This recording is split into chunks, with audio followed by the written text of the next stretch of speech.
Good evening, everyone. This is Stone Gasman live from New York City. And tonight we are going to do an audio commentary for the 1952 film We're Not Married, directed by Edmund Golding and produced and written by Nunnally Johnson. And the reason why I'm choosing this particular movie I will reveal pretty much near the end of the commentary. But this is going to be the first in a series of 17 commentaries that I intend on doing over the next few days. And so this is going to be an interesting place to start, of all things, because this is not a well known film by any measure. This is a movie that probably people have only seen on either the Fox movie channel or even Turner Classic Movies. But at the same time, it is on physical media, and the reasoning behind that is basically because of one cast member. Even though there's a multitude of people in here who are all wonderful actors in their own right. But of course, the publicity like to focus in on just one cast member, who of course we'll talk about with everybody else.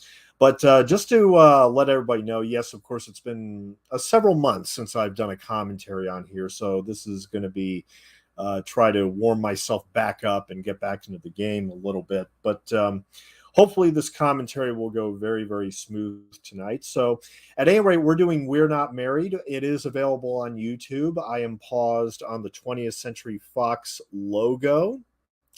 And I'll give you all just one more minute and we'll go ahead and get started here. But yeah, I am paused on the 20th Century Fox logo for the 1952 film We're Not Married. And like I said, there's several places you can watch it on YouTube, and you can watch it along with me. So I'm eager to get this over with. So why don't we go ahead and get started here? 3, 2, 1, and play. And there's the 20th Century Fox logo.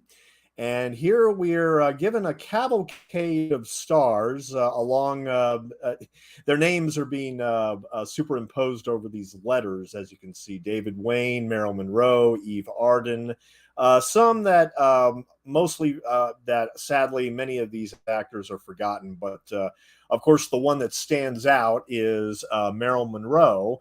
And of course, we'll talk a lot about her when her segment comes up. But this is We're Not Married is a anthology movie. It is basically a kind of anthology comedy that Fox put out in 1952, written and produced by Nunnally Johnson, and featuring music by Cyril Mockridge and cinematography by Leo Tolver. And we will talk about them as the commentary is going on. But I just want to say hi real quick to my buddy Planet CHH. How you doing tonight, sir? Glad you could make it.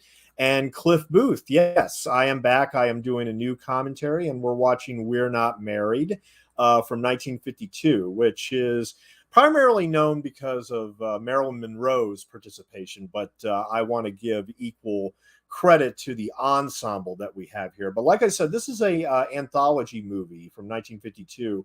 And you know, anthology movies, you know, of course, they go all the way back to the silent era. I mean, you know, with D.W. Griffith with Intolerance.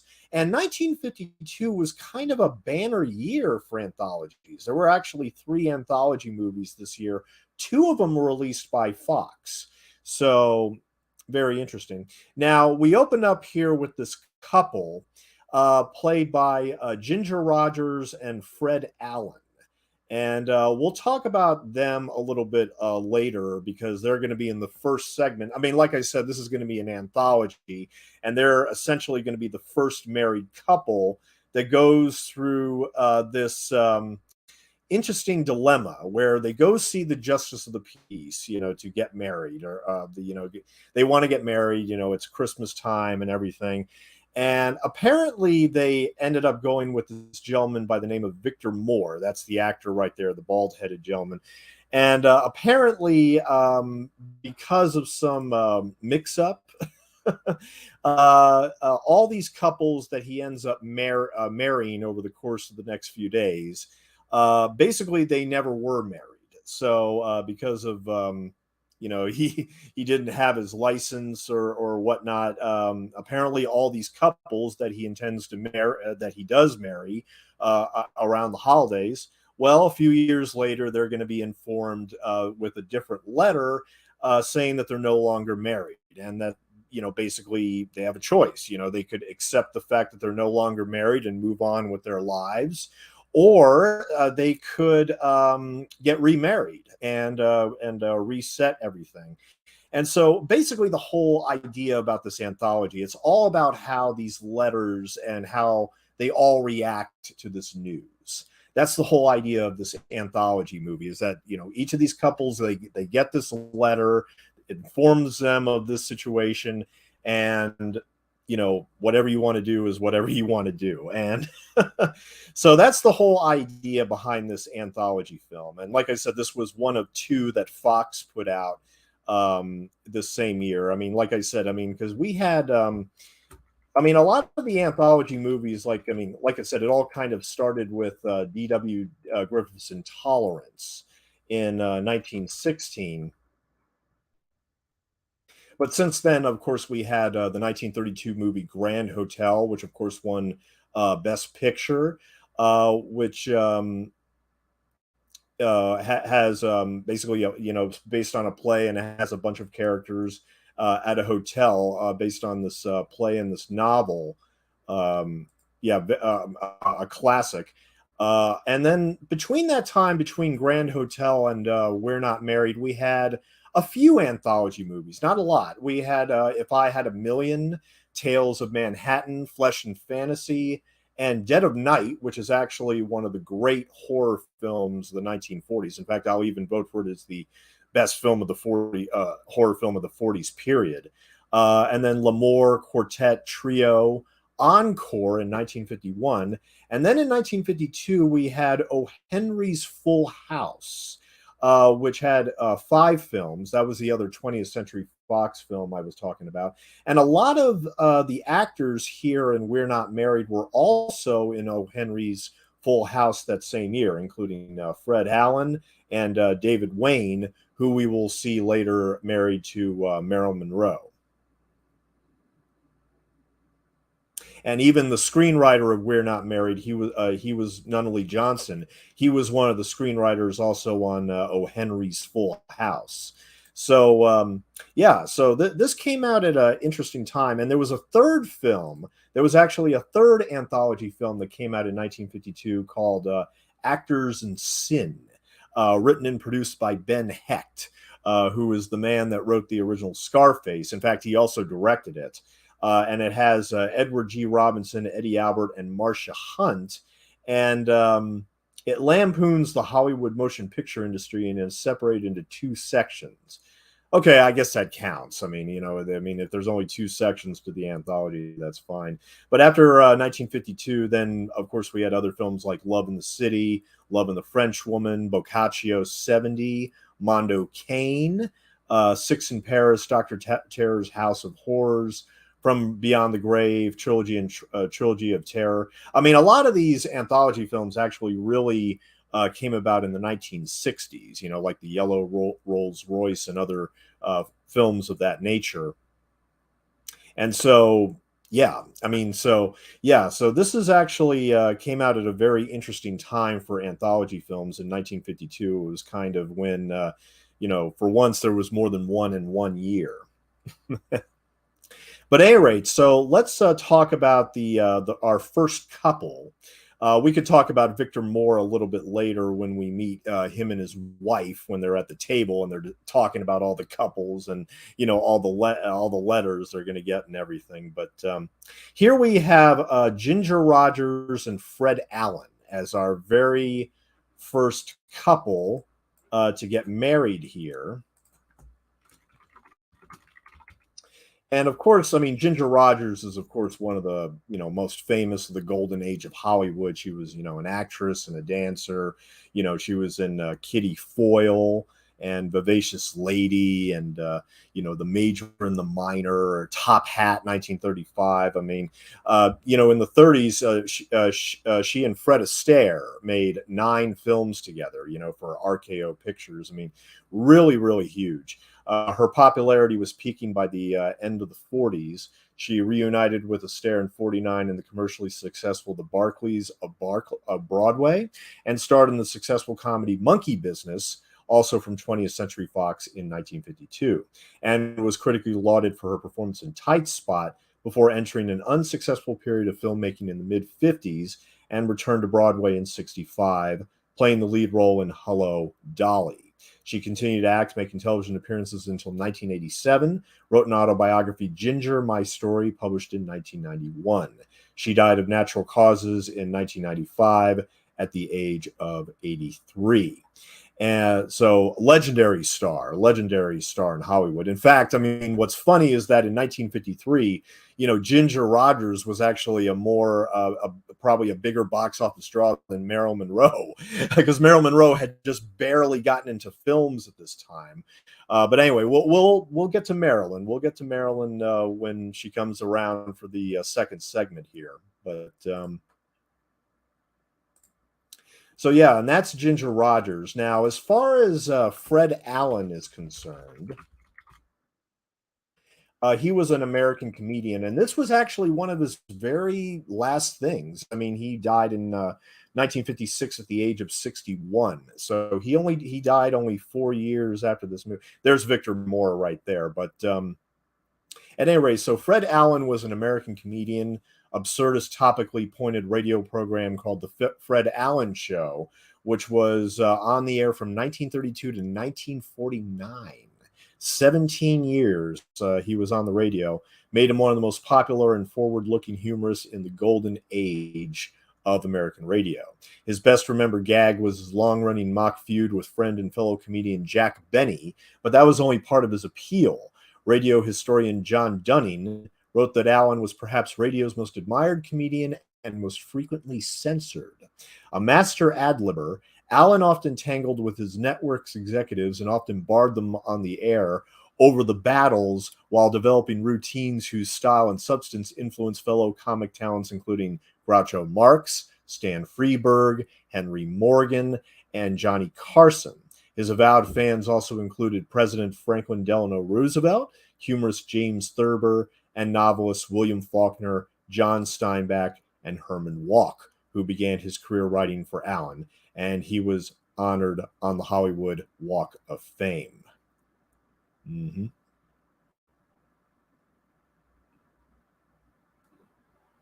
Now, also in this sequence, we also have Forbes Murray as the governor, Millicent Patrick as his secretary, and Tom Powers as the attorney general.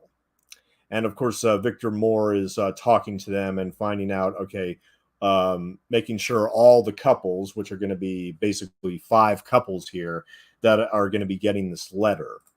And actually, before we go back to Fred Allen, because we're going to see him a little bit later, let's go ahead and talk about Victor Moore real quick. And we'll be seeing him a few more times throughout the movie, but he was a major Broadway star from the late 20s to the 30s. He was also a writer and director, but is best remembered today as a comedian playing timid, mild-mannered roles. Today's audiences know him as the star of a Christmas-themed movie that has become a perennial, It Happened on Fifth Avenue in 1947.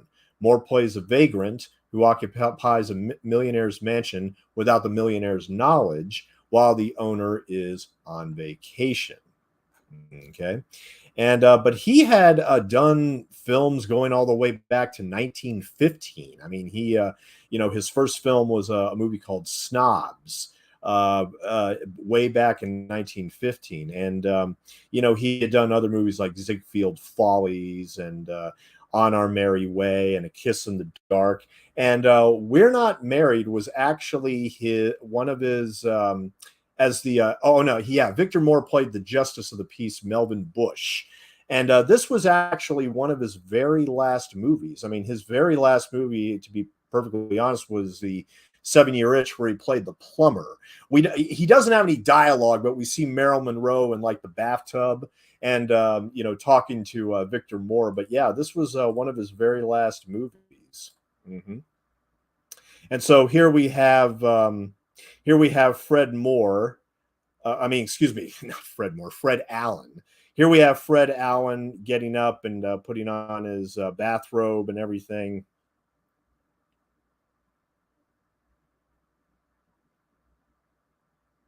And here's Ginger Moore.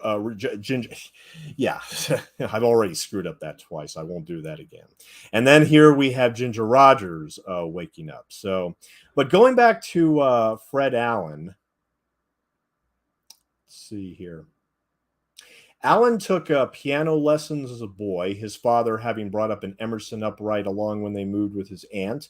He learned exactly 2 songs, Hiawatha and Pitter Patter Little Raindrops, and would be asked to play half or all my repertory when visitors come to the house. He also worked at the Boston Public Library, where he discovered a book about the origin and the development of comedy. Enduring various upheavals at home, other aunts came and went, which probably several moves, and Allen also took up juggling while he learned as much as possible about comedy. In 1914, at the age of 20, Allen took a job with a local piano company in addition to his library work. He appeared at a number of amateur night competitions, soon took the stage name Fred St. James, and booked with the local vaudeville circuit at $30 a week. In 1922, Allen commissioned comic strip artist Martin Branner to cover a theater curtain with an elaborate mural painting depicting a cemetery with a punchline on each gravestone. It was the old joke cemetery where overworked gags go to die. In Allen's act, the audiences would see the curtain and have several minutes to read its 46 punchlines before Allen made his entrance. Audiences typically would be laughing at the curtain before Allen even appeared. Robert Taylor's biography of Allen includes an impressive full-length photo of Branner's curtain painting, and many of the punchlines are clearly legible in the photo. Allen used a variety of gimmicks in his changing act, from a ventriloquist dummy to juggling to singing, but the focus was always on his comedy, which was heavy on wordplay. One recurring bit was to read a purported, quote, letter from home with materials such as the following. The man next door has bought pigs. We got wind of it this morning. Your father had a terrible fight with him about it, and the man hit your father with a rock in the left ear. It didn't bother your father. He is stone deaf in that ear. The policeman who took him away said he would get his hearing in the morning. The other man, the one who owns the pigs, was arrested for fragrancy. There is no other news except that oil stove exploded yesterday and blew your father and me out into the backyard. It is the first time we have been out together for 20 years. And then he, after he temporarily left vaudeville, he went to Broadway to the Schubert Brothers stage productions such as Passing Show in 1922. And the show played well in its run up to Broadway, but lasted only 10 weeks at the Winter Garden Theater in Portland. Hoffa, who was in the chorus of the show, was eventually to marry Allen. That's his wife. Mm-hmm. He received good notices for his comic work in several of the productions, particularly Vogue's and Greenwich Village Follies, and continued to develop his comic writing. He even wrote a column for Variety called Near Fun. A salary dispute ended the column. Allen only wanted $60 a week, but his editor tried a sleight of hand based on the paper's ad rates to deny him. He spent his summer in Boston, honed his comic and writing skills even further, worked in a respectfully received duo that billed themselves as Fink and Smith, and played a few of the dying vaudeville houses. And then he went to radio, and that makes perfect sense in the context of this movie, We're Not Married, because Fred Allen and Ginger Rogers play a very famous and presumably very, very happy radio couple. But as we will soon find out here, they are not so happy. In fact, they are barely speaking to each other.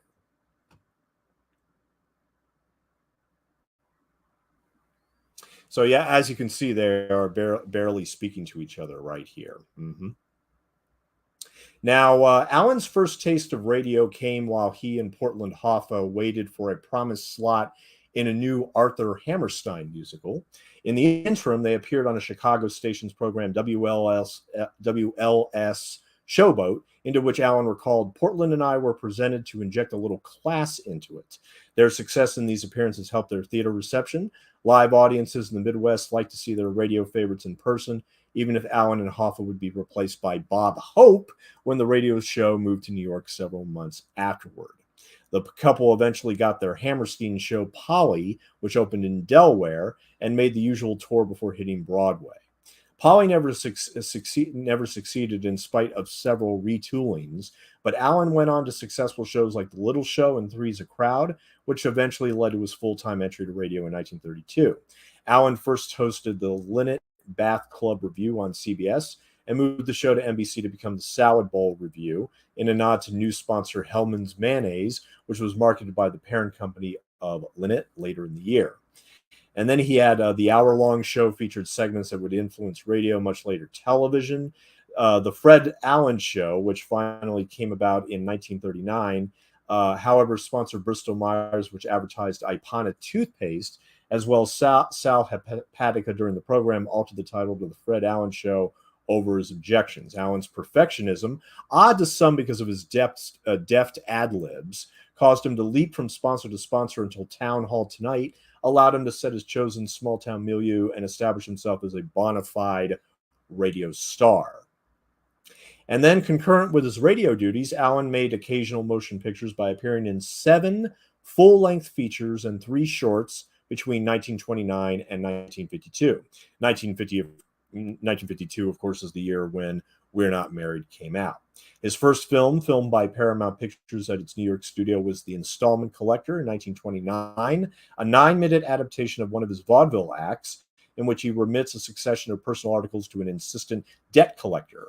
Allen followed it with 2 shorts for Vitaphone, also filmed in New York. Allen's first feature film was the 1935 Dick Powell musical comedy Thanks a Million, which the New York Times reviewed by naming only Allen in its headline. In 1940, Love Thy Neighbor played off the comic feud with Jack Benny. Allen's sole leading role was as a flea circus impresario at Fred F. Trumbull Flugel in the frenetic It's in the Bag, a loose adaptation of Ilf and Petrov's novel The 12 Chairs. In 1945, the Fred Allen Show returned to NBC Sunday nights. Standard Brands, Blue Bonnet Margarine, and Tender Leaf Tea, and later Ford, were the sponsors for the rest of the show's run. Texaco revived Texaco Star Theater in 1948 on radio, more successfully on television, making an American icon out of star Milton Berle. Allen again made a few changes, including the singing DeMarco sisters, to whom he had tipped by arranger composer Gordon Jenkins. Quote, "We did 4 years with Mr. Allen and got 1,000 a week. Gloria DeMarco remembered Sunday night was the best night on radio. Sunday night with Fred Allen seemed incomplete on any night that listeners did not hear the DeMarco sisters, whose breezy, harmonious style became as familiar as their cheerfully sung Mr. Allen in the show's opening theme. During the theme's brief pause, Allen would say something like, 'It isn't the mayor of Anaheim, Azusa, and Cucamonga kitties.' That device became a signature for 3 of the 4 years. Now, the other movies that he made, let's see, going down here. So he didn't make a lot of movies, but then he ended up on television. It was also on the big show's premiere that Allen delivered perhaps his best remembered crack about television. Quote, "Well, you know, television's a new medium, and I have discovered why they call it a medium, because nothing is well done." That did not stop the Museum of Broadcast Communications from considering Allen, quote, "the intellectual conscience of television." Aside from his famous crack about not liking furniture that talked, Allen observed that television allowed, quote, "people who haven't had anything to do to watch people who can't do anything." NBC insisted on Allen trying to adapt his own radio show for television. He proposed bringing Allen's Alley to television in a visual setting similar to Our Town. NBC apparently rejected the idea out of hand. Quote, "Television is a triumph of equipment over people," Allen later observed, and quote, "and the minds that control it are so small that you could put them in the navel of a flea and still have enough room beside them for a network vice president's heart," unquote. In 1950, 2 years before We're Not Married, NBC launched the live comedy variety series The Colgate Comedy Hour by using rotating hosts instead of a regular master of ceremonies. Fred Allen was one of the original hosts and appeared 5 times before he dropped out in April of 1951. The next effort, the Goodson Todman production Judge for Yourself, subtitled The Fred Allen Show, was a game show incorporating musical acts. The idea was to allow Allen to ad lib with guests a la Groucho Marx, but as author Alan Havig wrote, the star was, quote, lost in the confusion of a half hour filled with too many people and too much activity. The complicated format had to be revamped in the middle of the run. The revised premise had Allen interviewing 3 panelists who would listen to 3 new popular songs and vote for the one that they thought had the most potential. Then came a comedy series, Fred Allen's Sketchbook, which did not catch on. Allen credited Goodson and Todman for keeping me alive in show business, and he landed a 2-year stint as a panelist on the CBS quiz show What's My Line from 1954 to his death on March 17, 1956.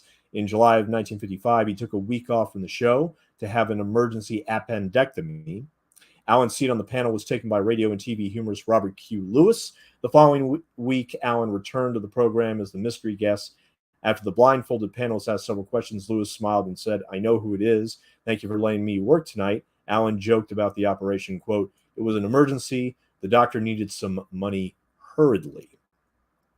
Allen also spent his final years as a newspaper columnist and humorist and as a memoirist, and rented a small New York office to work 6 hours a day without distractions. He wrote Treadmill to Oblivion in 1954, reviewing his radio and television years, and Much Ado About Me in 1956, covering his childhood and his vaudeville Broadway years in detail, and especially vaudeville at its height with surprising objectivity. The former, which included many of his vintage radio scripts, was the best-selling book on radio's classic period for many years. After the frustrations and failures of his attempts to succeed on television, the popularity of Treadmill revealed Allen's potential as a literary humorist. And like I said, he suffered a heart attack and died at the age of 61 on March 17th, 1956. Mm-hmm.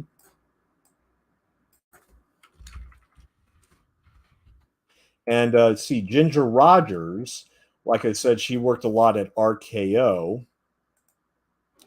And a lot of her films, I mean, I think Top Hat is probably the most famous, if I'm not mistaken. I mean, her and, wait a minute. Yeah.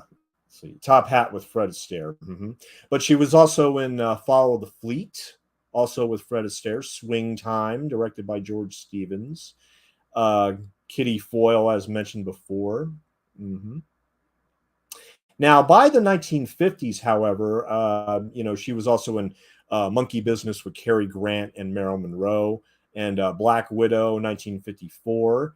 In 1964, she made a movie with a title called "Quick, Let's Get Married," which could be mistaken for a sequel to this movie, actually. And then the last movie she did was Harlow in 1965, which was a biopic on Jean Harlow, played by Carol Lindley. And that was indeed Ginger Rogers' final film role, as she passed away in 1995 at the age of 83. Mm-hmm.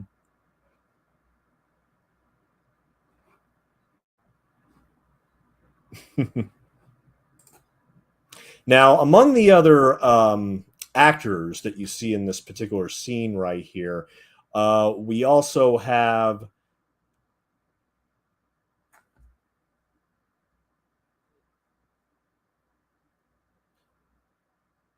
right here, we see, oh man, that's Margie List as Irene the radio girl. And we also see, we saw a gentleman earlier by the radio sound effects man, played by Alvin Greenman. Now, I'll talk about Alvin Greenman on another commentary that I'll be doing very, very soon, that is connected with this series. But that's in the role of the wife right there. That's Jane Darnell. Now, Jane Darnell had another long history in Hollywood, and she's actually best known, believe it or not, for one of her last roles, which was which was in Mary Poppins. She played the bird woman in Mary Poppins. Feed the birds tuppence a bag. Yeah, that was Jane Darwell. But she was also in films such as Gone with the Wind. Yeah, she played Mrs. Merriweather in Gone with the Wind. But had over 100 major movies spanning half a century. And but best remembered for her poignant portrayal of the matriarch and leader of the Joad family in the film adaptation of John Steinbeck's The Grapes of Wrath, for which she received the Academy Award for Best Supporting Actress. And that was in 1940 that The Grapes of Wrath came out. So she won the Oscar for that. And here she is in this anthology film. She was a contract player with 20th Century Fox at the time, and she was also memorably cast in the Oxbow incident, occasionally starred in B movies and played featured parts in scores of major films. And by the end of her career, she had appeared in more than 170 movies, including Huckleberry Finn, Jesse James, The Devil and Daniel Webster, and My Darling Clementine from 1946. I mean, she did a lot of titles that are well remembered today. But of course, many I think remember her most from Grapes of Wrath, Mary Poppins, and Gone with the Wind. Among her other films, one of her first films in 1914 was Brewster's Millions. Yeah, there's been like 3 versions of Brewster's Millions, and she was in one of the first ones. And among other things, she was in some 1930s movies like Bondage and Ann Vickers and King for a Night, many other things. But anyway, so here we have the second story of our anthology, our second couple, which include David Wayne, who's holding the baby right there, and his wife, played by the legendary Marilyn Monroe. Who, of course, was contracted to Fox at this time. And this was before a lot of a lot of things took place in her career, which kind of derailed it. Because she had refused to do one picture, so she was sort of punished, and she was being forced to do another picture that she didn't want to do. And then ultimately, what ended up happening is that when the other picture that she refused to do, which was Irving Berlin's "There's No Business Like Show Business," which came out in 1954, and that will be another audio commentary I will be doing very, very soon. But she kept on saying no. She was very adamant. She didn't like the fact that her male co-stars were being paid a lot more than she was, and she wanted a little bit more independence and everything. So so Fox made a deal with her. They said, look, if you do There's No Business Like Show Business, then we will give you the 7-Year Itch, which at that time was one of the hottest plays to come out, written by George Axelrod, and also very controversial in terms of the censors.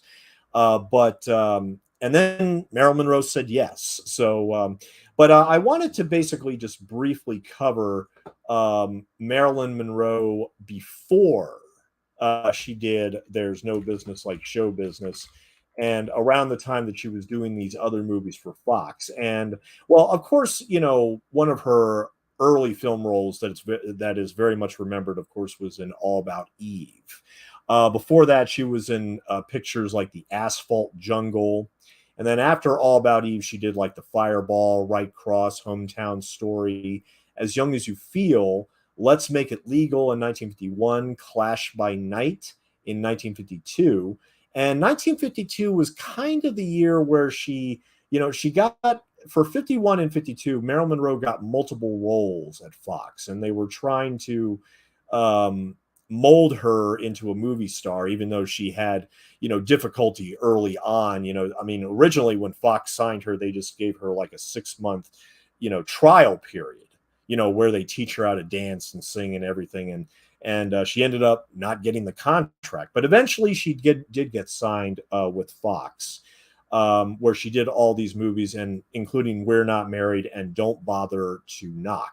And then, of course, she was also in Monkey Business, which was also a huge hit with Cary Grant, Ginger Rogers, who we just saw here in We're Not Married, and Charles Coburn. And she was also in O. Henry's Full House, believe it or not, along with David Wayne, who we're seeing right here feeding their baby right there. Now, after O. Henry's Full House in 1953, that's when Marilyn Monroe pretty much exploded, because she did a picture called Niagara. And that really, it was a noir picture. Even though it was in color, it was a noir picture, and it made quite an impression. And her box office really exploded at that point with Niagara. And then eventually she did, of course, Gentlemen Prefer Blondes in 1953, and How to Marry a Millionaire, also in 1953, two massive, massive hits. And then River of No Return, and then There's No Business Like Show Business, and then finally 7-Year Itch. And then after that, she only made 6 other movies. But I'm going to talk about Marilyn Monroe a bit more when we get to the commentary for There's No Business Like Show Business. But here we have David Wayne. Now, I'm going to be doing some other movies with David Wayne as well, so I'm only going to cover him very, very briefly here. Now, to be perfectly honest, I mean, David Wayne, I mean, even though he was, a massive, massive Broadway star in his day, um, you know, he was an ambulance driver with the British Army in North Africa during World War II. And then he entered the war. He joined the United States Army when he actually went into war. His first major Broadway role was Og the Leprechaun in Finian's Rainbow, for which he won the Theatre World Award and the first ever Tony for actor supporting or featured musical. While appearing in the play, he and co-star Albert Sharp were recruited by producer David O. Selznick to play Irish characters in the film Portrait of Jenny in 1948. In that same year, Wayne was one of 50 applicants out of approximately 700 granted membership into New York's newly formed Actors Studio. He was awarded a second Tony for Best Actor, The Tea House of the August Moon, and was nominated as Best Actor Musical for Happy Time. And he originated the role of Ensign Pulver in the classic stage comedy Mr. Roberts. And that role was later played in the movie version by Jack Lemmon, who in fact won the Academy Award for Best Supporting Actor for Mr. Roberts. Now, to be perfectly honest, when I was a kid, I mean, I knew David Wayne from the Batman television series from the late 1960s, because he played the Mad Hatter. And he only did like maybe, I think maybe 4 episodes. I think he only did I think he only appeared on the Batman show only 2 times as the Mad Hatter. And that, of course, came much later in his career. But he was in 4 films with Marilyn Monroe, more than any other actor, including this one. Although, to be perfectly honest, in this film, I mean, I think the last 2 segments of this anthology movie are the best segments of all of them. This one, I just don't think is particularly memorable. I mean, it's memorable, I think, only because of the fact that Marilyn Monroe is in this.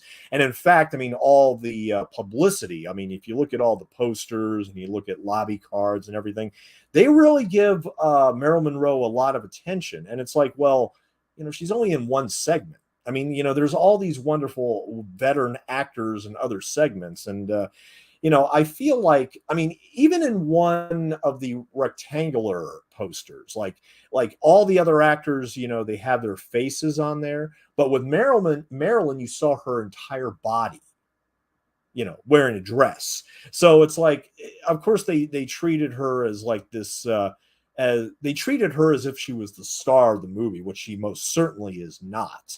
I mean, and I think it can be argued, especially at this time, that there's a lot of other actors in this movie that are much more interesting and give more interesting turns in their respective roles. Even David Wayne right here.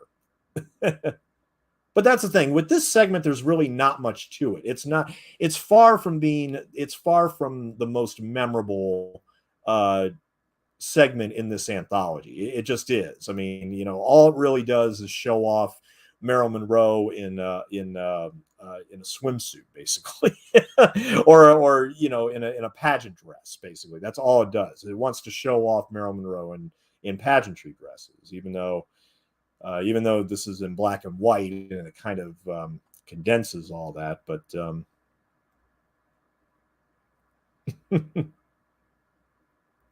so, and also in that second segment, we also had James Gleason as her manager Duffy, Ozzie Whitehead as the postman, and Emil Meyer as the beauty announcer. But like I said, we'll talk about David Wayne a bit more in a couple of other commentaries and very, very soon. And we'll also talk about Marilyn Monroe a bit more when we do the commentary for There's No Business Like Show Business. But for our third segment of this anthology, we have Paul Douglas, who is coming out here to his car right now, playing Hector C. Woodruff and his, well, I was about to say wife, but of course the gimmick of this entire anthology is that, they're not married. So the woman that he thinks he's married to, played by Eve Arden. And Eve Arden, of course, is most famous as playing in Grease, in both of the Grease movies, much later in her career. But this segment right here, there's not really much to it. This is a couple who has, they've run out of things to say. I keep thinking of the middle age segment of the anthology film, The Meaning of Life, which, of course, the entire joke of that segment is that, they're in middle age and they have nothing left to talk about. So they go to this restaurant where instead of having a meal, they intend to have a conversation. So, of course, John Cleese comes out with this, this waiter's uniform. Is like, hey, would you care to for something to talk about? And our special tonight is minorities. So, I mean, so the whole idea is that Eve Arden and Paul Douglas, they have absolutely lost all interest in, communicating, basically, and they're living these, this dead end existence. And of course, how are they going to react when they get the letter? Is a good question. Now, Paul Douglas, very funnily enough, whenever I think of Paul Douglas, I always think about the fact that he very, very nearly got the role of Mr. Sheldrake in the legendary Billy Wilder film, The Apartment, which, of course, later went to Fred MacMurray, who I still think should have won Best Supporting Actor in 1960 for The Apartment. I think Fred MacMurray should have won. But Paul Douglas originally was cast in the role, and very, very sadly, he wasn't able to do it at the last minute because he had gotten ill.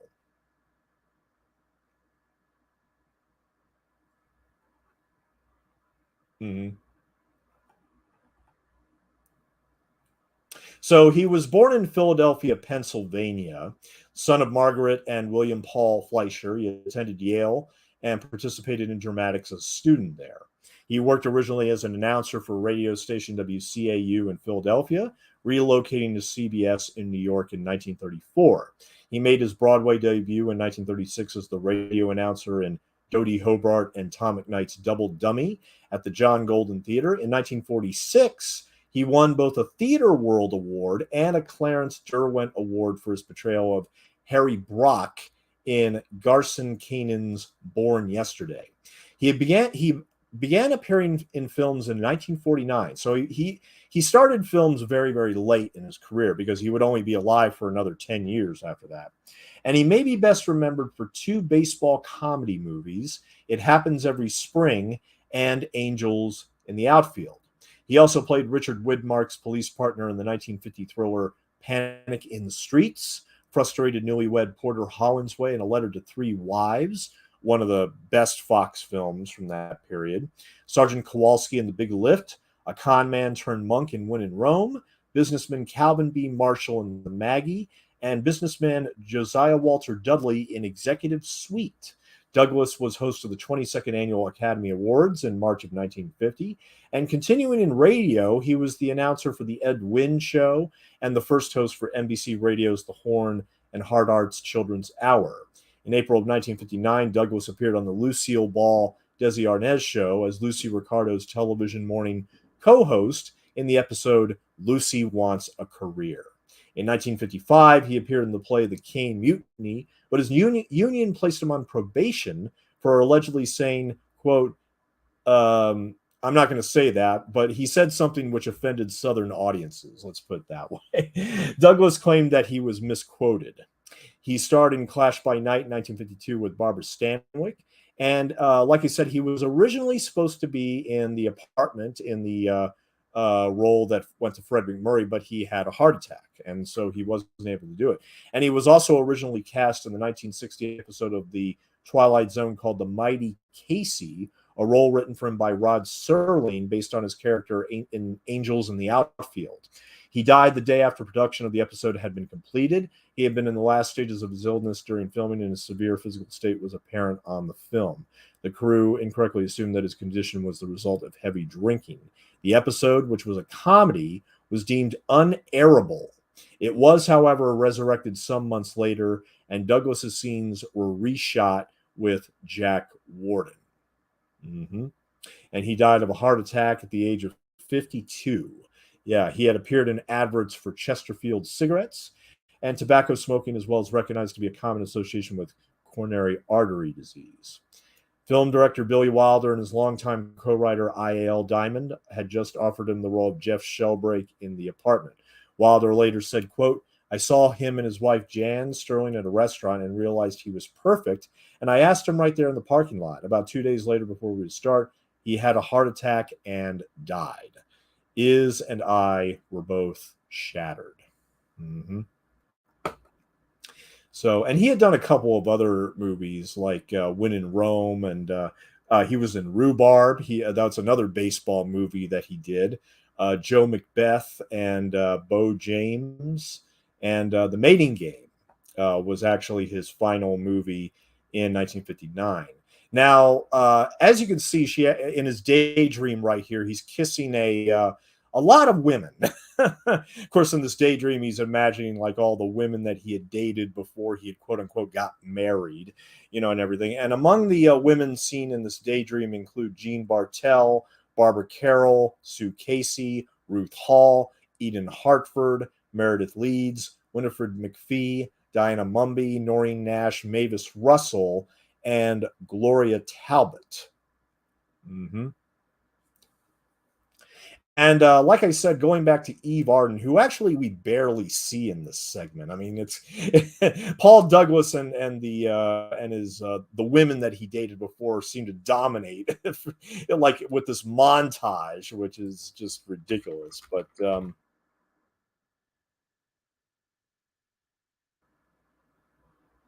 in 1937, Eve Arden had co-starred opposite Katharine Hepburn in Stage Door for RKO. But she made her film debut in the 1929 film Song of Love as a wisecracking, home-wrecking showgirl who becomes a rival to the film star singer Belle Baker. The film was one of Columbia Pictures' earliest successes. In 1933, she relocated to New York City, where she had supporting parts in multiple Broadway stage productions. In 1934, she was cast in the Ziegfeld Follies Revue, the first role where she was credited as Eve Arden. When she was told to adopt a stage name for the show, Arden looked at her cosmetics and said, quote, stole my first name from Evening in Paris and the second from Elizabeth Arden. Between 1934 and 1941, she appeared in Broadway productions of Parade, Very Warm for May, Two for the Show, and Let's Face It. But her most memorable screen roles, including a supporting role as the wisecracking friend Joan Crawford in Mildred Pierce, which won Crawford the Oscar, and she received a Best Supporting Actress nomination for that as a catty cousin turned peacemaker in The Unfaithful, and as James Stewart's wistful but wiry secretary in Otto Preminger's mystery Anatomy of a Murder, but she became familiar to a new generation of filmgoers when she played Principal McGee in Grease and Grease 2, and known for her deadpan comedic delivery. Mm-hmm. But for the we are now in the fourth segment of our anthology. Right here is Lewis Calhern as Frederick Melrose, talking to his very, very young and, yes, very, very Marilyn Monroe-like wife, who in fact is Zsa Zsa Gabor. Yes, that is the very famous, mostly I think because of her name.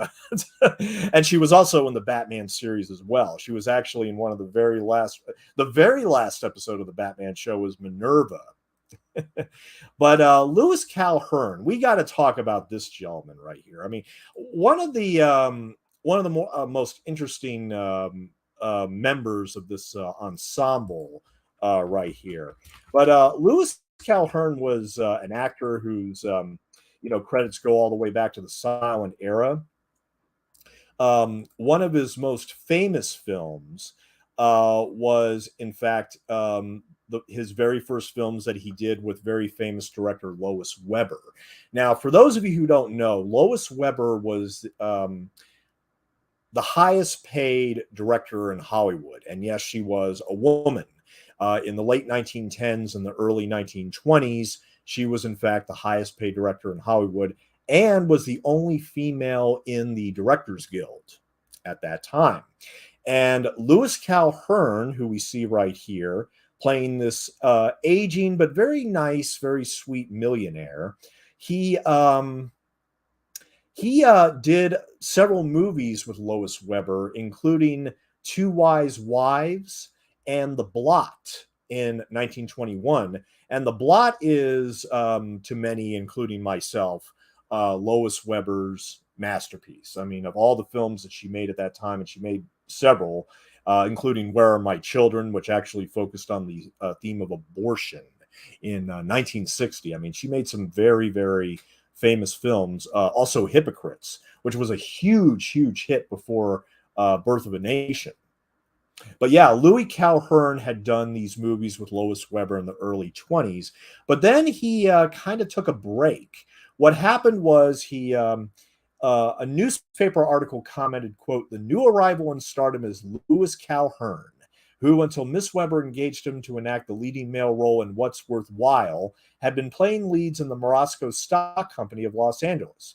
But in 1923, Louis Calhern left the movies, deciding to devote his career entirely to the stage. He returned to films early in the sound era, where he was primarily cast as a character actor, while he continued to play leading roles on stage. Among Calhern's notable screen portrayals were as the partner in crime to Spencer Tracy and Betty Davis in 20 Years in Sing Sing in 1932, as Ambassador Trentino in the classic Marx Brothers comedy Duck Soup. Remember that when Groucho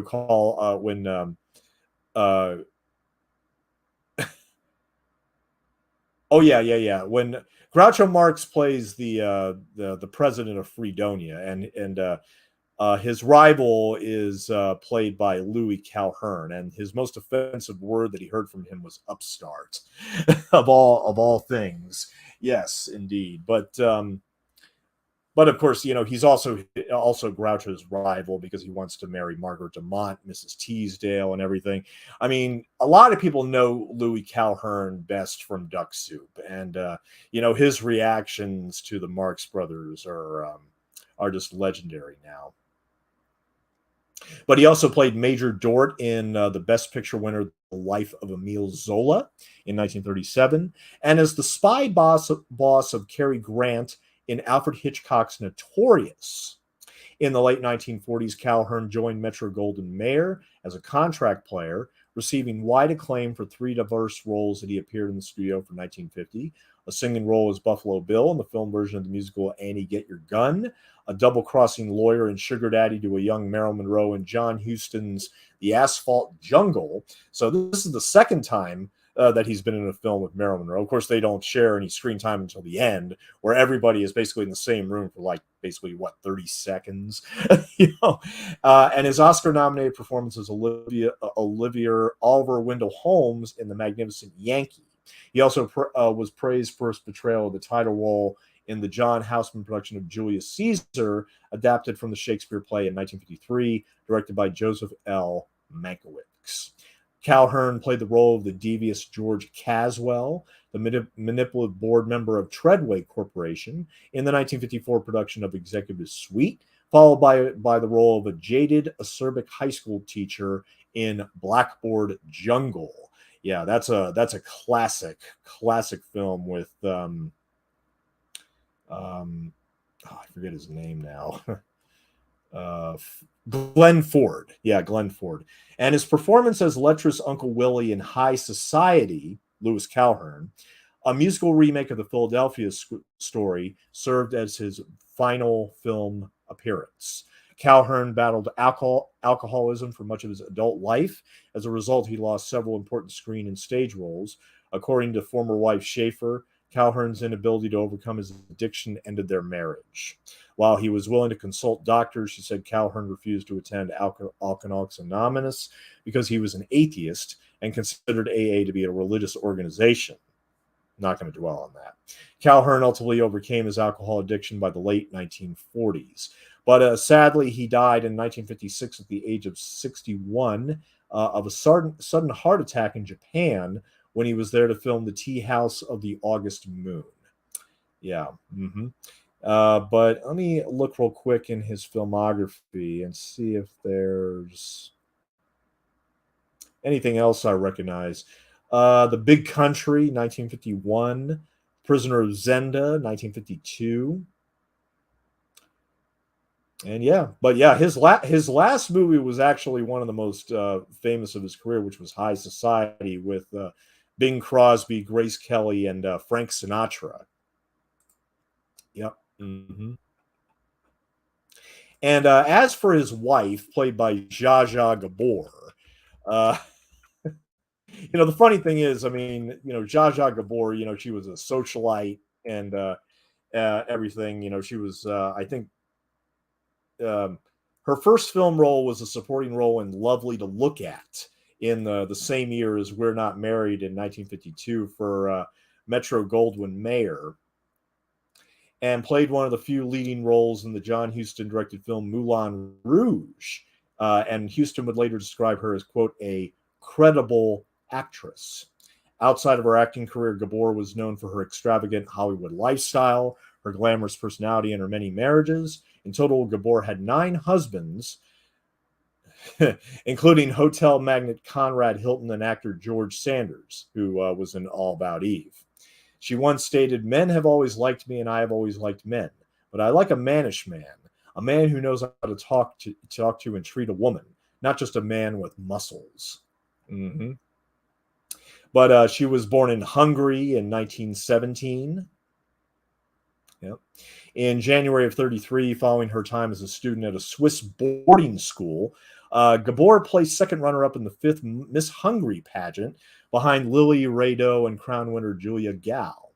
On August 31st, 1934, she sang the soubrette role in Richard Tauber's operetta Der Singende Traum, The Singing Dream, at the Theater Andoin in Vienna. This would mark her very first stage appearance. In 1944, she co-wrote a novel with writer Victoria Woolf entitled Every Man for Himself. According to Gabor, the fictional story was derived in small part from Gabor's life experiences. The book was subsequently bought by an American magazine. In 1949, Gabor declined an offer to play the leading role in a film version of the classic book Lady Chatterley's Lover. Oh, who knows what that would have looked like.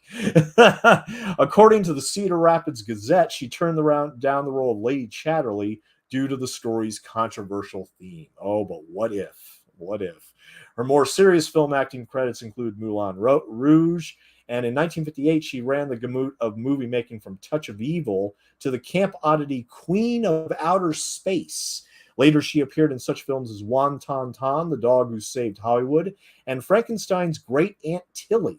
She did cameos for A Nightmare on Elm Street 3, Dream Warriors, The Beverly Hillbillies, a very Brady sequel, and my favorite, which of course is in The Naked Gun 2.5, where Drebin's car, with the famous swirling flashing light, and you see it in the title sequence, just going through all these things like roller coasters and all this other stuff. Well, at the end of the title sequence of Naked Gun 2.5, you see Drebin's car pulling over this very fancy car. Zsa Zsa Gabor comes out, and she basically smacks the flashing light, and it stops. And then she just walks back angrily to her car and says, "Oh, this happens every fucking time when I go shopping." I mean, look, I saw that movie when I was 10 years old in 1991. That to me will always be the Zsa Zsa Gabor role that I think of. Okay, it will not be We're Not Married. It won't be. But author Gerald Frank, who helped Gabor write her autobiography in 1960, described his impressions of her. Zsa Zsa is unique. She's a woman from the court of Louis XV who has somehow managed to live in the 20th century undamaged by the PTA. She says she wants to be all the pompadours and dewberries of history rolled into one, but she also says, quote, "I always goof. I pay all my own bills. I want to choose the man. I do not permit men to choose me." In his autobiography, television host Merv Griffin, who is known to spend time with Gabor's younger sister Eva socially, wrote of the Gabor sisters' arrival in New York and Hollywood. All these years later, it's hard to describe the phenomenon of the three glamorous Gabor girls and their ubiquitous mother. They burst onto the society pages and into the gossip columns so suddenly and with such force, it was if they dropped out of the sky. In 1998, film historian Neil Gabler called her kind of celebrity, quote, "the Zsa Zsa factor." And like I said, I mean, since we're watching We're Not Married, we might as well talk about Gabor's 9 marriages real quick. According to her autobiography, she says, quote, "All in all, I love being married. I love the companionship. I love cooking for a man, simple things like chicken soup and my special Dracula's goulash from Hungary. And spending all my time with the man. Of course, I love being in love, but it is marriage that really fulfills me. But not in every case, including this case with Louis Calhern. But but yeah, she was married 9 times to Burhan Belg, Conrad Hilton from 42 to 47, George Sanders from 49 to 54. So she was married to George Sanders when she was doing We're Not Married and did her first films in 1952. But she was also married to Herbert Huttner, Joshua S. Cosden Jr., Jack Ryan, Michael O'Hara, Felipe de Alba, and Frederick Prinz von Anhalt from 1986 to her death in 2016. And she lived to be 99, by the way. And her late husband, let's see. Her last husband is actually still alive, believe it or not. Yeah, she married a German-American businessman, Frederick Prinz von Anhalt, and they were married for, 30 years. 30 years all the way until her death in 2016. Mm-hmm. Now, also in this segment, we also have Al Bridge as Detective Magnus and Paul Stewart as Attorney Stone.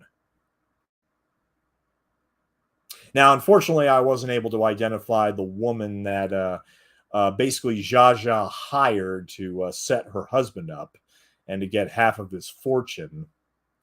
But of course, he is delighted to get that letter in the mail, and of course, he basically, he goes along with all this, knowing that they're not legally married, and knowing that she's not going to get a penny. So yeah, the gold digger Zsa Zsa is not going to get a payday this time. So yeah, just to let everybody know, we are now at the 1 hour and 3 minute mark. the 1 hour and 3 minute mark of We're Not Married, and we have approximately 20 minutes to go. Mm-hmm. Caught a few episodes of Eve Arden. Of Eve Arden's 50s sitcom Our Miss Brooks recently. Oh, interesting. High Society was also Grace Kelly's final movie. Yes, it was. And you know what's funny is that I actually saw High Society for the very first time last year. It was really good, but to be perfectly honest, I'm more of a fan of the other movie that Bing Crosby made with Grace Kelly called The Country Girl. And believe it or not, that's actually one of my all-time favorite movies of the 1950s. Yeah, the Country Girl. And if anybody out there is fans of the Country Girl, be sure to pick up the Blu-ray from Via Vision Entertainment because it has some great bonus features on that. Mm-hmm. So anyway, so these last two segments I think are the two better segments of the five. Not necessarily due to the couples or due to the actors, but like I said, I think what makes this one particularly interesting is that you have this veteran classic actor Louis Calhern, who, like I said, worked with Lois Weber back in the silent film days, and he's actually working here with one of the famous Marilyn Monroe imitations of the time, Zsa Zsa Gabor. You know, not to take anything away from Miss Gabor, but to be perfectly honest, I haven't seen much else that she's in, so I can't really judge as far as her acting qualities are concerned. I mean, like I said, to me, she will always be the woman that hit Frank Drebin's police light in Naked Gun 2.5. But we might as well go ahead and talk about the director of the film real quick, We're Not Married. And I'm going to be talking a lot more about Edmund Goulding in another film in this series, specifically Down Among the Sheltering Pines. Palms, Down Among the Sheltering Palms, which came out in 1953. But Edmund Goulding, he was a British screenwriter and film director. Actor early in his career, he was one of the ghosts in the 1922 silent film Three Live Ghosts, alongside Norman Carey and Cyril Chadwick. Also in the early 1920s, he wrote several screenplays for star Mae Murray for films directed by her then husband Robert Z. Leonard. Goulding is best remembered for directing culture dramas such as Love. He also directed Grand Hotel, which we talked about earlier, which was one of the very first anthology movies.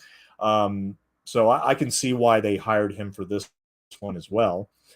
Dark Victory with Bette Davis, another classic. The Constant Nymph, 1943, with Joan Fontaine, and The Razor's Edge with Gene Tierney and Tyrone Power. And he also directed the classic film noir Nightmare Alley, which I actually should have broke that out. I actually have the Criterion version of that right here. Yeah, I bought it shortly after the remake came out. But yeah, this was directed by Edmund Goulding. And I would actually make the argument this is actually his best film of his entire career. This is a great, great film with Tyrone Power. And he also did the action drama The Dawn Patrol. Interviewed about his Goulding biography, Edmund Goulding's Dark Victory, film historian Matthew Kennedy stated this: he not only directed many types of films, but he took on multiple functions on each set. Though he didn't usually take credit, he co-wrote many scripts, composed incidental music, produced, even consulted on makeup, costumes, and hairstyling. His one blind spot in production seems to be the camera. When shooting a scene, Eddie was intent on capturing performers at their best and most truthful, but he left the mechanics of filming to his cameraman. He seemed adept at just about everything: comedy, ensemble dramas, family relations, war, psychiatry, male-female relationships, and even existentialism, like The Razor's Edge and the dark arts of spiritualism, such as Nightmare Alley. Together with Jack Conway, Goulding holds the distinction of having directed the most Best Picture nominated films without ever receiving a nomination for Best Director, with 3: Grand Hotel, which won, Dark Victory, and The Razor's Edge. He died during heart surgery in Los Angeles in 1959 at the age of 68. But we can talk a little bit more about Edmund Goulding's filmography and the other commentary I'm going to do that he directed called Down Among the Sheltering Palms.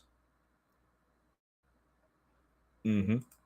And actually, since we are now at the final segment of We're Not Married, and I'm very excited to be talking about this last segment. We have Eddie Bracken as Willie Fisher, who we'll talk about in a minute. But the gentleman on the right there is actually Lee Marvin. Yes, that is Lee Marvin in the role of Pinky. And he is also in Down Among the Sheltering Palms, to be perfectly honest. But in this segment, in this movie, Lee Marvin actually has a lot more dialogue. And basically, the situation is that Eddie Bracken is being shipped off, and he just found out that his quote unquote his wife is played by Mitzi Gaynor. His wife Patricia is pregnant, and of course now he's freaking out because he and Mitzi Gaynor are not married, and so he has to try to get married so that when she has the baby, that everything will be basically legitimate, with the parents and everything. So, this is Lee Marvin, and this was one of the some of the very first few films that Lee Marvin did. In fact, I wanted to, and I could talk a little bit more about Marvin with the next commentary as well, even though he's really barely in that movie, though. I mean, you could barely recognize him. Actually, I could talk about his military service in that commentary, but I will say that his film debut was in You're in the Navy Now in 1951, directed by Henry Hathaway, a movie that also marked the debuts of Charles Bronson and Jack Warden. This required some filming in Hollywood. Marvin decided to stay in California. He had a similar part in Teresa, directed by Fred Zinnemann, and as a decorated combat veteran, Marvin was a natural in war dramas, where he frequently assisted the director and other actors in realistically portraying infantry movement, arranging costumes, and the use of firearms.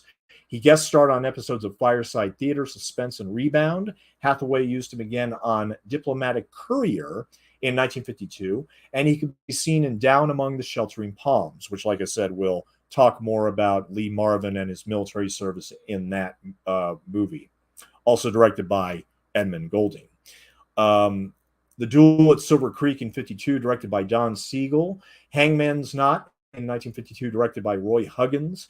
And he also guest starred on Biff Baker USA and Dragnet, and had a showcase role as the squad leader in the feature titled 8 Iron Men.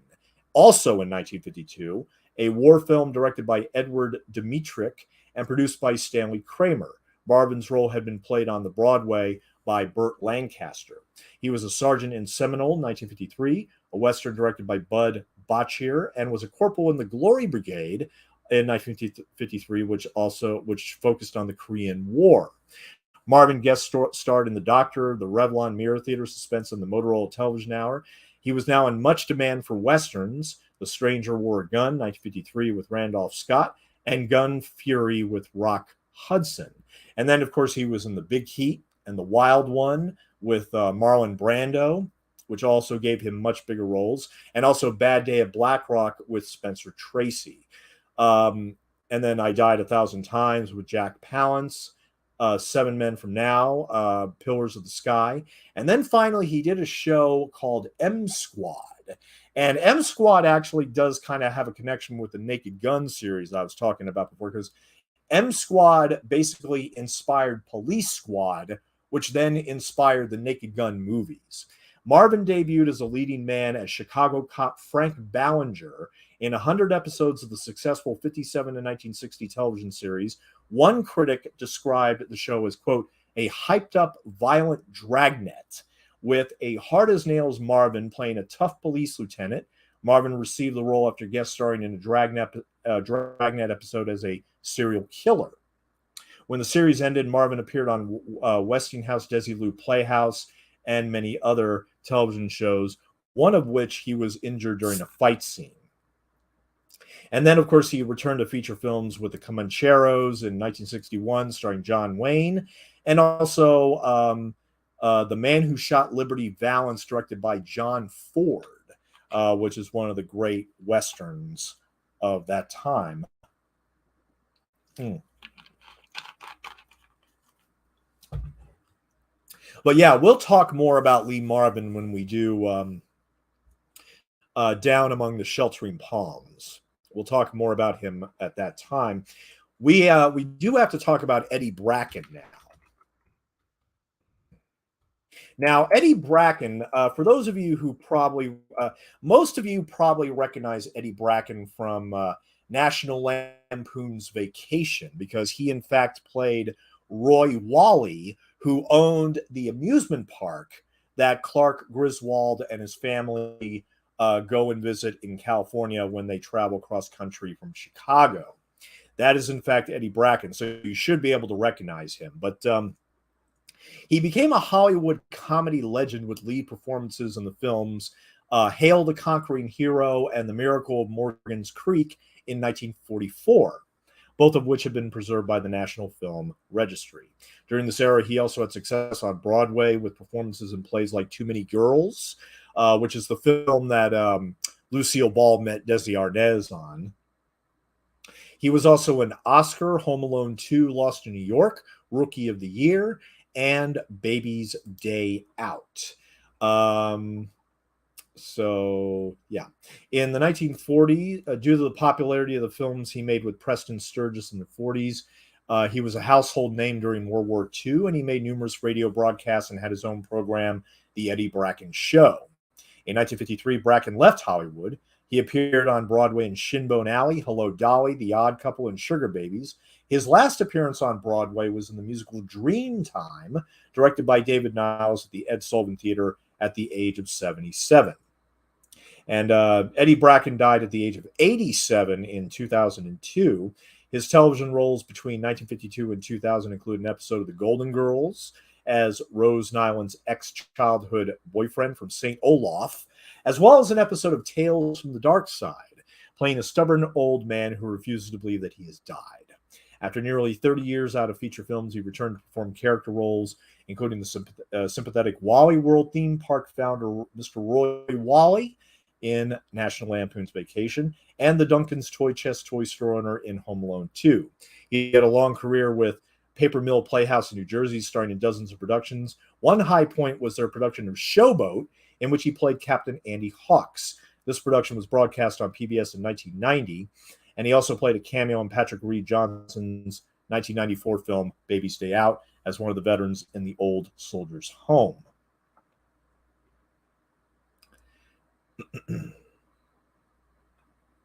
And he has many, many stage credits as well, including the 7-Year Itch of All Things, which I had mentioned before. But of course, in the film, his role was played by Tom Ewell. Or Tom Ewell. I mean, I don't know how you pronounce it, unfortunately. But so yeah, and also in this segment, we see the sergeant that Eddie Bracken's sergeant is played by James Burke. Byron Fogel is the marriage license desk clerk. Edwin Max as the lunchroom counterman, and Selmer Jackson as Chaplain Hall, who we will meet a little bit later. And we are at the 1 hour, 16 minute, and 45 second mark. We are in the fifth and final segment of We're Not Married, as Eddie Bracken waits around for his quote-unquote wife, played by Mitzi Gaynor. And like I said, I do think this is the best segment in the entire movie. Of all the 5 segments, I like this one the best. Not because of Lee Marvin necessarily, or even Eddie Bracken, who, of course, was a revered comedian in his own right. But to be perfectly honest, the reason why I think this one is the best is simply because of the presence and the beauty of Mitzi Gaynor. This was Mitzi Gaynor's 4th film after My Blue Heaven, Take Care of My Little Girl, and Golden Girl. And by this time, because of Golden Girl, she was already a star, and Fox was going to be casting her in other roles as the star. They also cast her in small roles as well, including We're Not Married. And I think she's actually, like I said, I think she's the most memorable part of this entire segment. I think that she really, yeah, I mean, it's not much of a segment, and like I said, the actors aren't asked to do very very much except act concerned because they have to get married before something happens, before Bracken has to get out and go on his ship and everything. So they got to get this done in a hurry.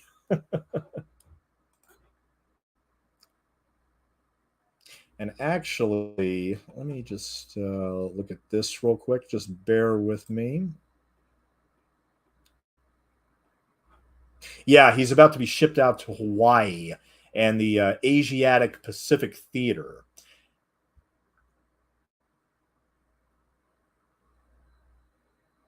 So what he does is that he goes AWOL in order to try to marry her, but unfortunately, they do not get away with it. And of course, a couple of MPs unfortunately arrest him.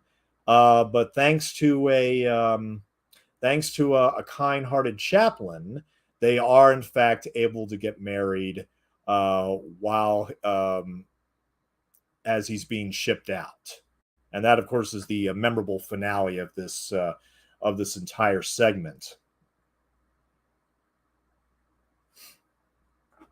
Now, We're Not Married, it came out on July 11th, 1952, obviously distributed by 20th Century Fox.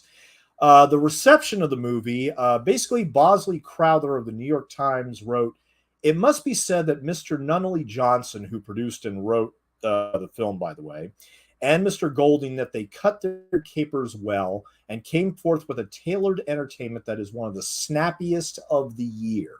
Crowther's favorite segment, most particularly because of the droll demonstration of confusion and beaming triumph that Louis Calhern gives, is the little drama in which a Texas millionaire confounds a scheming wife and her attorney who are trying to skin him with the old army game.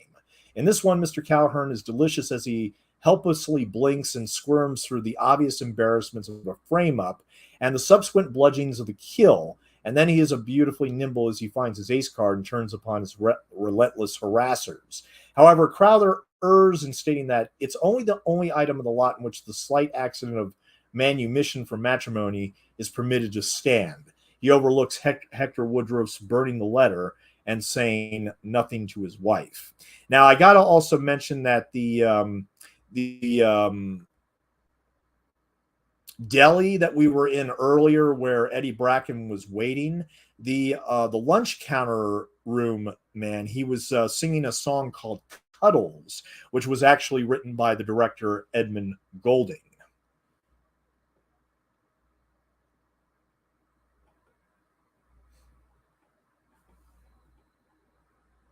And the cinematography for We're Not Married was done by Leo Tover, who, of course, was nominated twice for Academy Awards for The Heiress and Hold Back the Dawn. And his other credits include the silent version of The Great Gatsby, as well as The Day the Earth Stood Still and Payment on Demand, both released in 1951. However, he also shot the 1926 version of The Great Gatsby. And probably the movie that I remember first watching with his credit. Well, he also shot The Snake Pit with Olivia de Havilland. But also the Sun Also Rises, based on the Ernest Hemingway book, which is actually a pretty good adaptation. I mean, Errol Flynn is actually particularly good in that one. But yeah, Leo Tover shot that. And the music for We're Not Married was done by Cyril J. Mockridge, who also did films like Judge Priest, The Farmer Takes a Wife, Way Down East, Poor Little Rich Girl, In Old Chicago, The Mark of Zorro, which was a huge hit for Fox back in 1940, Heaven Can Wait, the original from 1943, My Darling Clementine, Miracle on 34th Street, On the Riviera, Deadline USA, How to Marry a Millionaire, and his last film was actually Donovan's Reef. Yeah, that and The Man Who Shot Liberty Valance. And finally, the editor of We're Not Married is Louis Leffer.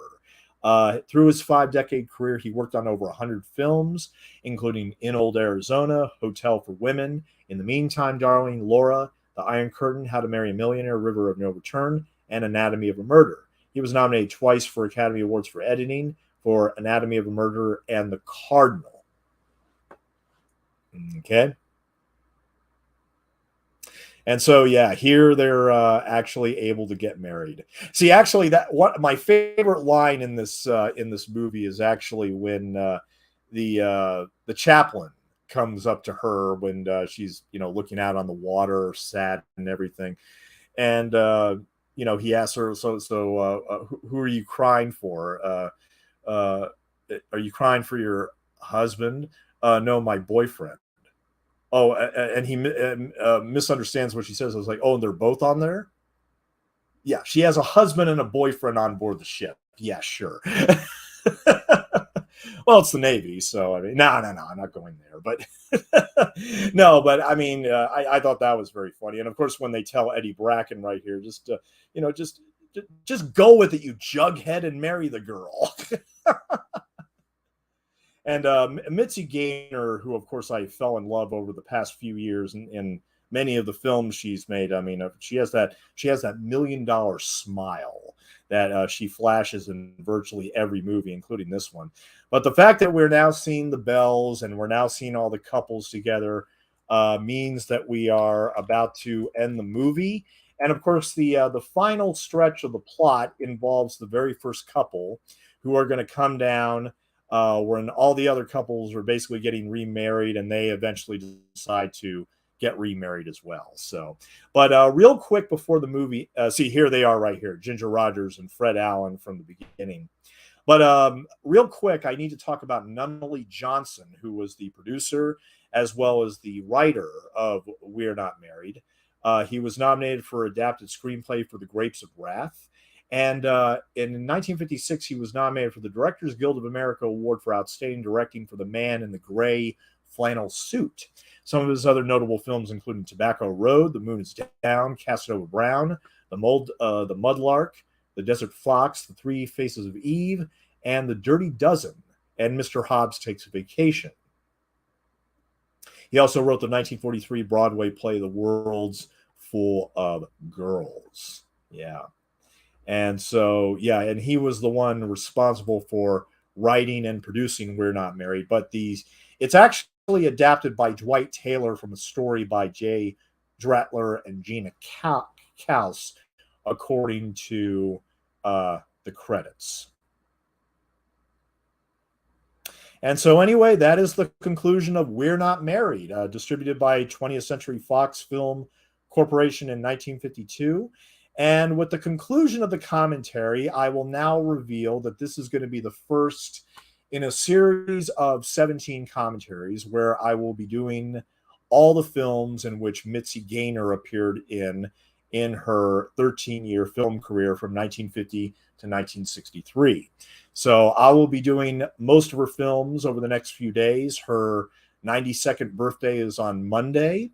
So I think that this is going to be a cool, worthwhile project to do and everything. So I'm not yet sure if the next commentary I'm going to do is Bloodhounds on Broadway or Down Among the Sheltering Palms, but it's going to be one of those two.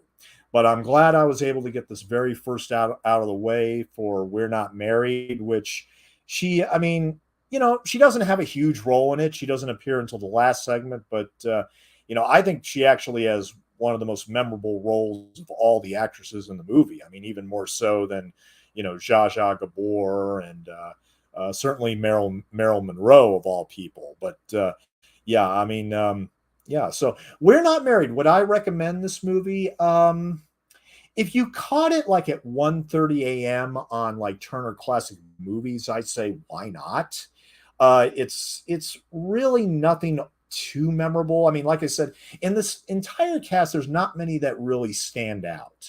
I mean, a lot of these are, classic actors, and they've done, great things for other movies and television and radio and whatnot. And this was kind of just a typical film of the time, which decided to string together these little stories with this whole thing of, okay, all these couples are going to get a letter. How are they going to react? And it's fine. It's certainly not one of Mitzi's best movies, and in fact, I would even argue that it's probably in the second half of the ranking. Yes, I am going to do a Mitzi Gaynor ranking of all her movies when I get finished as well. So that's what I'm going to be doing over the course of the next week. I mean, her birthday is on Monday. This is going to be the first one, and you'll be seeing me a lot over the next few days doing some more commentaries. So I'm certainly looking forward to it. Keep an eye out, and looking forward to seeing you all and getting through some of these other commentaries. So thank you very much for tuning in. This was great. I'm glad I was able to do this after do a commentary after several months. But thank you very much for coming, Cliff. Our Miss Brooks is in Tubi for those interested. Wonderful. Good stuff, Stone. Looking forward to your upcoming commentaries. Thank you so much. And thank you very much to Planet CHH, who was in earlier. But thank you for